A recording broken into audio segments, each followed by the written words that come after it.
pour l'éducateur spécialisé, un inconvénient qu'on peut trouver, mais c'est un rythme, et on n'est pas les seuls, hein, qu'on soit infirmière, c'est pareil, c'est qu'un certain nombre d'éducateurs travaillent avec des horaires irréguliers.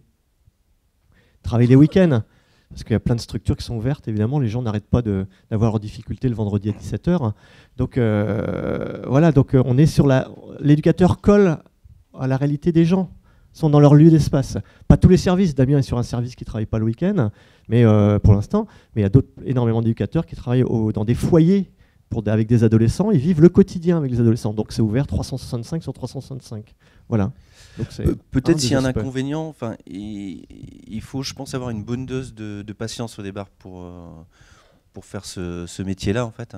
Après, on a des outils qui nous permettent ça aussi, mais et puis il faut avoir envie surtout, en fait, d'accompagner les personnes.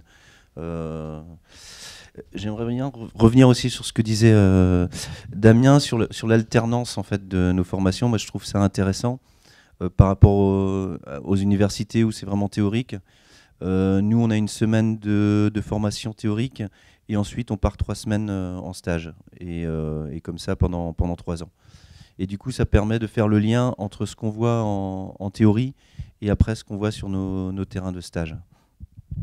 Et autrement, un deuxième point pour l'entrée en formation, alors les formateurs peut-être me contrarieront, mais je pense qu'il est intéressant pour peut-être au moins les plus jeunes qui veulent se destiner vers ces métiers, c'est peut-être faire, par exemple, travailler dans des centres de loisirs, faire un BAFA avant. Je pense que c'est important pour avoir le concours, par exemple. C'est accompagner déjà des personnes, des jeunes, là, mais ça peut être un point positif pour le concours. En fait.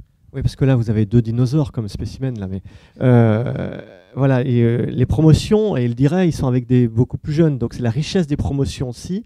Et effectivement, il faut d'abord avoir expérimenté. Est-ce que je suis à l'aise pour accompagner des jeunes, des adultes? Donc c'est dans les petits jobs d'été, dans aussi bien le babysitting, toute diversité, mais aussi bien qu'on a été... on a eu des petites expériences dans les associations, qu'on a pris des responsabilités. On aime bien un petit peu, voilà, on a déjà expérimenté l'engagement un petit peu, et cette capacité à ne pas rester centré sur soi et à les partager avec d'autres dans diverses associations, si bien sportives que caritatives, enfin bref, diverses et variées. Donc ça, c'est un point important, et ça, à tout âge. Alors, à 17 ans, on ne demande pas à quelqu'un de 17 ans d'avoir une expérience de quelqu'un de 30 ans, mais néanmoins, je peux faire des choses, je ne suis pas uniquement spectateur de ma vie, et du coup, je suis capable d'en parler.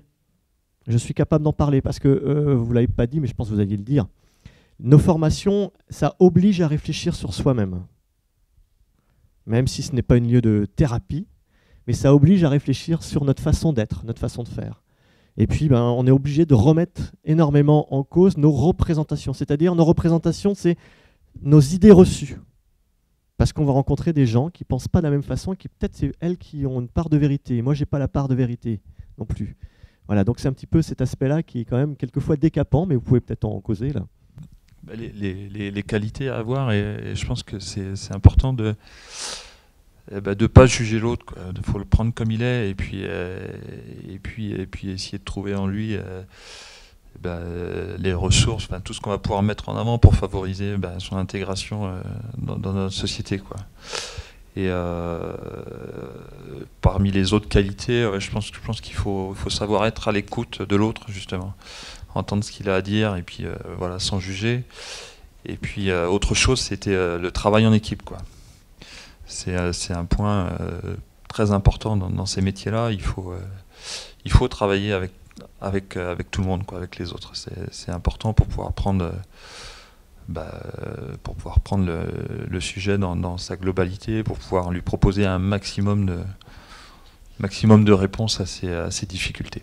Quand on parlait des travailleurs sociaux ou du personnel en milieu hospitalier, nous faisions référence souvent à des vocations. Et en effet, donc je n'irai peut-être pas jusqu'à vocation, mais lorsqu'on est éducateur ou éducateur technique spécialisé, on n'est pas là pour compter notre temps. Alors évidemment, il y a la législation du travail, mais on travaille sur du projet, tout le temps du projet, tout le temps apporter quelque chose à l'autre, prendre en considération l'autre. Et pour moi, c'est une très grande qualité humaine que l'on rencontre donc professionnellement, mais également logiquement dans notre vie privée. C'est-à-dire c'est une qualité qui nous appartient et qu'on traîne, hein, finalement. C'est un peu ça. Donc je pense que c'est si vous avez envie d'aider les autres, mais pas aider bêtement, il n'y a pas de raison que vous ne réussissiez pas. Et il y a plein de métiers au niveau de la relation d'aide et la construction de projets. Moi, je dirais que c'est un métier d'engagement quand même. Et puis, il faut avoir foi en l'homme. Parce que c'est vrai que les travailleurs sociaux, nous accompagnons quand même un certain nombre de personnes qui vivent des situations très, très, très, très difficiles quand même. Les travailleurs sociaux accompagnent les situations, un certain nombre, quand même beaucoup, des fragilités. Alors, on a tous nos fragilités, hein, mais des fragilités extrêmes quand même, qui nous font nous remettre en question. Mais il faut croire que derrière la difficulté, il y a une personne qui est capable d'avancer. C'est avoir foi en la personne que l'on accompagne. Voilà, ça c'est un point très important. La notion d'engagement, ça c'est effectivement, même si on a un code du travail qui permet aussi de ne pas faire n'importe quoi non plus, parce que quand on est fatigué, il faut savoir aussi prendre du recul, et c'est le travail d'équipe qui nous permet de ça aussi. Et puis il faut savoir faire des breaks, et puis c'est un métier aussi, hein, c'est pas non plus... il faut être équilibré. Alors l'équilibre c'est compliqué, hein. Je ne sais pas si vous avez été funambule, mais moi j'ai essayé, je tombais du fil, hein. Donc ça s'apprend. Et quelquefois, voilà, mais bon, c'est quand même être l'équilibre parce qu'il faut bien faire la part des choses entre ce qui est sa vie perso, sa vie professionnelle, mais non plus ne pas... Il y a des liens, parce que tout ça, c'est un lien d'équilibre. Voilà, ça c'est un point important. Bon, et puis, un petit peu, voilà. Remise en question, voilà, pour terminer. Il faut savoir se remettre en question. Hein, mais vous l'avez dit d'une autre façon, ça revient à ce que vous avez dit, remettre en question. Voilà. Mais c'est des métiers extraordinaires. Et juste, ça me fait écho à autre chose. La formation, donc on apprend un métier, mais on apprend aussi énormément sur nous, en fait. Quand on rentre en formation et quand on en sort, on n'est plus le même, en fait.